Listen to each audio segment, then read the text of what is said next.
ഇയാൾ എന്തിനാ നിക്കുന്നേ? അവിടെ പ്രേതൊന്നും ഇല്ലെന്ന് ഞാൻ പറഞ്ഞില്ലേ?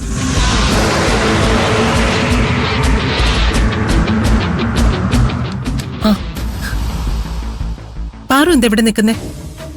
ജോലിക്ക് പോകുന്നില്ലേ? പോവാൻ ഇറങ്ങിയതാ. മുക്തയുടെ കയ്യിലൊരു ഫയലുണ്ട്, അത് കരുണാരൻ സാറിന് കൊടുക്കണമെന്ന് മുക്ത പറഞ്ഞു. ആ ശരി. ഓ, മാഡം വീണ്ടും അവിടെ നിന്ന് വായിക്കാൻ തുടങ്ങി. ഇനി എപ്പോഴാ അവിടുന്ന് എഴുന്നേക്കാന്ന് ദൈവത്തിനറിയാം. ആ നന്ദന്റെ ഫ്രണ്ട് അവിടെ വെയിറ്റ് ചെയ്യാ. ഫയല് കൊടുക്കാനുണ്ടെന്ന് കള്ളം പറഞ്ഞ ഞാൻ ആ പട്ടിക്കാട്ടുകാരി അവിടെ പിടിച്ച് നിർത്തിയിരിക്കുന്ന. കുറച്ച് സമയം കൂടെ നോക്കിയിട്ട് അവൾ അവളുടെ വഴിക്ക് പോവും. നന്ദന്റെ പ്ലാൻ പൊളിയുകയും ചെയ്യും. അതുകൊണ്ടാ ഒരു 10-15 മിനിറ്റ് മാഡത്തിന് റൂമിൽ പിടിച്ചു നിർത്തണമെന്ന് ഞാൻ നിന്നോട് പറഞ്ഞത്. പറഞ്ഞാലും മനസ്സിലാവാത്തൊരെണ്ണം. പ്രിയൻ എവിടെ ഞങ്ങൾ ചെല്ലുന്നത് നോക്കി നിൽക്കുമായിരിക്കും. ഈ മുക്ത ഇത് എവിടെ പോയി കിടക്ക? ഒരു ഫയൽ എടുത്തിട്ട് ഇവരെ ഇത്രയും സമയം വേണോ? അവരെ കാണുന്നില്ലല്ലോ. അവിടെ നിന്ന് ഇവിടെ വരെ ഇത്രയും സമയം വേണം. പാറുവിനെ വീണ്ടും ഉടയ്ക്കോ? ഐഷ ഒന്ന് വിളിച്ചു നോക്കാം.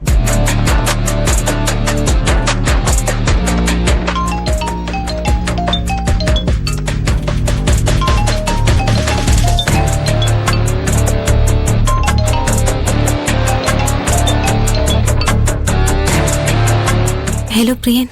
ഐഷ, നിങ്ങൾ ഇറങ്ങിയില്ലേ? ഞങ്ങൾ ഇവിടുന്ന് ഇറങ്ങിയതാ. അപ്പോഴാ കമ്പനിയിൽ എന്തോ ഫയല് കൊടുക്കാനുണ്ടെന്ന് മുക്ത പാറുവിനോട് പറഞ്ഞത്. അതും വാങ്ങി ഞങ്ങൾ ഇപ്പൊ അങ്ങോട്ട് വരാം. പ്രിയൻ അവിടെ തന്നെ നിന്നാ മതി. ശരി, പെട്ടെന്ന് വാ. ശരി.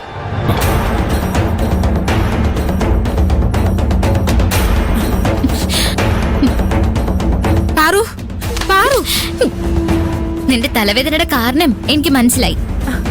നിന്റെ അത്ര അറിവും പഠിപ്പൊന്നും ഇല്ലെന്ന് വെച്ച് എനിക്ക് ബുദ്ധിയില്ലെന്ന് നീ കരുതരുത്. ഒരു റൂമിൽ കഴിയുന്ന 4 പേരും എപ്പോഴും സ്നേഹത്തിലായിരിക്കണമെന്ന് നീ ഇടയ്ക്കിടയ്ക്ക് പറയാറുണ്ടല്ലോ. കൂട്ടത്തിൽ ഒരാളെ ഇങ്ങനെ പറ്റിക്കുന്നതാണോ നിന്റെ സ്നേഹം? ഞാൻ നിന്നെ പറ്റിച്ചിട്ടൊന്നുമില്ല. ചെറിയൊരു കള്ളം പറഞ്ഞു. എനിക്ക് നിന്നോട് കള്ളം പറയേണ്ടി വന്നത് എന്തുകൊണ്ടാ? ഞാൻ ചോദിക്കുന്നതിന് നീ സത്യം പറയാത്തത് കൊണ്ട് അല്ലേ? പ്രിയന്റെ മുന്നിൽ ചെല്ലാതെ നീ ഒഴിഞ്ഞു മാറി നടക്കുന്നോണ്ട് അല്ലേ? നിന്റെ മനസ്സിലുള്ള കാര്യം ഞങ്ങളോടോ പ്രിയനോട് നീ തുറന്നു പറഞ്ഞിരുന്നെങ്കിൽ എനിക്കിന്ന് നിന്നോട് ഇങ്ങനെ കള്ളം പറയേണ്ടി വരുമായിരുന്നോ? എന്റെ മനസ്സിൽ എന്തെങ്കിലും ആയിക്കോട്ടെ, അത് അറിഞ്ഞേ പറ്റൂന്ന് അയാള് വാശി പിടിക്കുന്ന എന്തിനാ? നീയും മീരയും ജെനിഫറും ഒക്കെ വാശി പിടിക്കുന്ന എന്തിനാ? പറയാൻ താല്പര്യമില്ലാത്ത ആളെ അയാളുടെ വഴിക്ക് വിട്ടേക്കണം. അല്ലാതെ നിനക്ക് പറയാൻ താല്പര്യമില്ലെങ്കിൽ നീ പറയണ്ട. ഞാനോ പ്രിയനോ ആരും ഇനി അതിനെക്കുറിച്ച് നിന്നോട് ചോദിക്കേയില്ല. ഞാൻ ഉറപ്പു തരാം. പക്ഷെ പ്രിയന് പറയാനുള്ളത് കേൾക്കാൻ നീ തയ്യാറാവണം. അയാൾക്ക് പറയാനുള്ളത് ഞാൻ എന്തിനു കേൾക്കണം? അയാൾ എന്റെ ആരാ? അയാൾ എന്തിനാ എന്റെ കാര്യത്തിൽ തലയിടുന്നതെന്നാ എനിക്ക് മനസ്സിലാവാത്തത്. പാറു, ഏതോ ഒരാള് വന്ന് നിന്റെ മനസ്സിലുള്ളത് മുഴുവൻ തുറന്നു പറയാ ആയിഷ എന്ന് പറഞ്ഞാ നിന്റെ മനസ്സിലുള്ളതൊക്കെ നീ അയാളോട് തുറന്നു പറയോ? പക്ഷെ പാറു, പക്ഷെ കക്ഷിയെന്നൊന്നും പറയണ്ട. ഞാൻ ചോദിച്ചതിന് മറുപടി പറഞ്ഞാ മതി. നീ അയാളോട് തുറന്നു പറയോ? ഇല്ല. നീ അയാളോട് പോയി പണി നോക്കാൻ പറയും അല്ലേ? വീണ്ടും വീണ്ടും ചോദിച്ച നിന്റെ സ്വഭാവം വെച്ച് നീ അയാളെ തല്ലും അല്ലേ? പക്ഷെ പ്രിയൻ ചേട്ടനോട് ഞാൻ പോയി പണി നോക്കാൻ പറഞ്ഞിട്ടില്ല, അയാളെ തല്ലിയിട്ടുമില്ല. ദയവ് ചെയ്ത് ഇനി എന്നെ ശല്യം ചെയ്യരുതെന്ന് മാന്യായിട്ട് പറയുക ചെയ്തത്. അത് തന്നെ നീ അയാളോട് പോയി പറഞ്ഞാ മതി. പാറുവിനെ ദയവ് ചെയ്ത് ശല്യം ചെയ്യരുതെന്ന്. നിന്നോടും എനിക്കും അത് തന്നെ പറയാനുള്ളത്. ദയവ് ചെയ്ത് എന്നെ ശല്യം ചെയ്യരുത്. അയാളെ വഴിയിൽ നിൽക്കുന്നുണ്ടല്ലോ, അയാളുടെ മുന്നിലൂടെ ഞാൻ എങ്ങനെയാ ജോലിക്ക് പോവാ? കാത്തു നിന്ന് മടുക്കുമ്പോ അയാൾ തിരിച്ചു പോയിക്കോളും. അത് കഴിഞ്ഞിട്ടേ ഞാൻ ഗാർമെന്റ്സിലേക്ക് പോകുന്നുള്ളൂ. കരുനാഗത്തിന്റെ വായിലിരിക്കുന്നത് കേൾക്കണമെന്നല്ലേ ഉള്ളൂ. അയാളെ കാണുന്നതിലും ഭേദം അത് തന്നെയാ.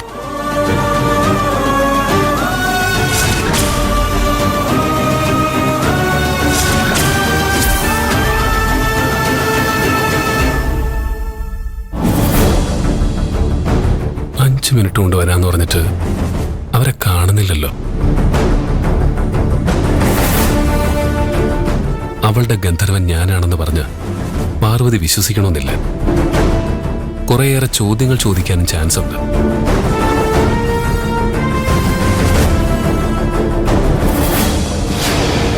ദിവസവും കാണുന്ന ആൾക്ക് ഗന്ധർവൻ എന്ന കള്ളപ്പേര് പറഞ്ഞ് അവളുടെ മുന്നിൽ അഭിനയിക്കേണ്ട ആവശ്യമുണ്ടോ എന്നായിരിക്കും അവൾ ആദ്യം ചോദിക്കുന്ന ചോദ്യം.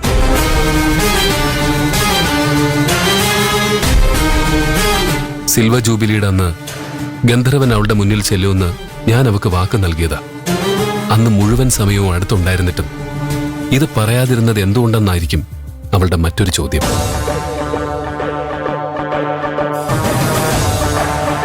ഗന്ധർവൻ ഞാനാണെന്ന് തെളിയിക്കാൻ ശ്രമിക്കുമ്പോൾ അല്ലെന്ന് സ്ഥാപിക്കാൻ അവളും ശ്രമിക്കും. പക്ഷേ അവൾ എന്തൊക്കെ പറഞ്ഞാലും എന്നെ തല്ലിയാലും എല്ലാ സത്യവും ഇന്നവക്ക് മനസ്സിലാക്കി കൊടുത്തേ പറ്റൂ.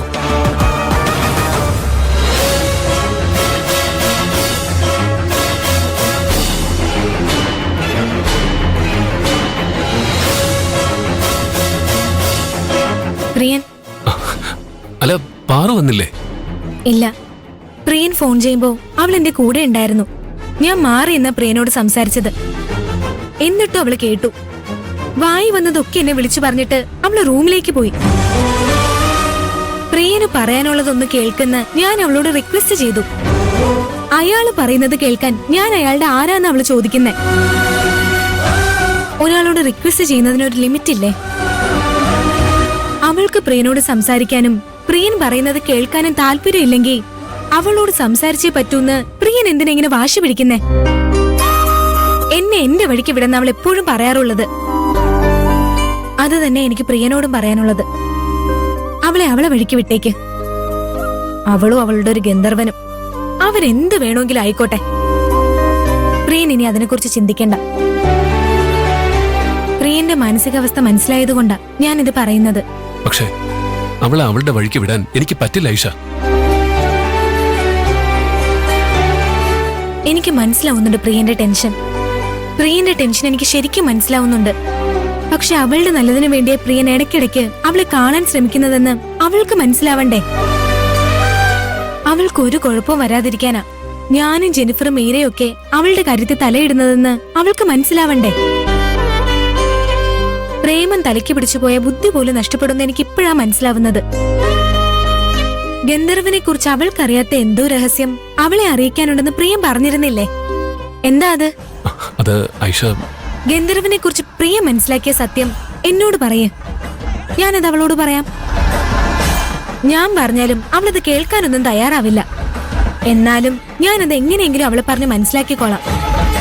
ജെനിഫർ മീര എന്നെ ഹെൽപ്പ് ചെയ്യുമല്ലോ. ഗന്ധർവനെ കുറിച്ച് പ്രിയൻ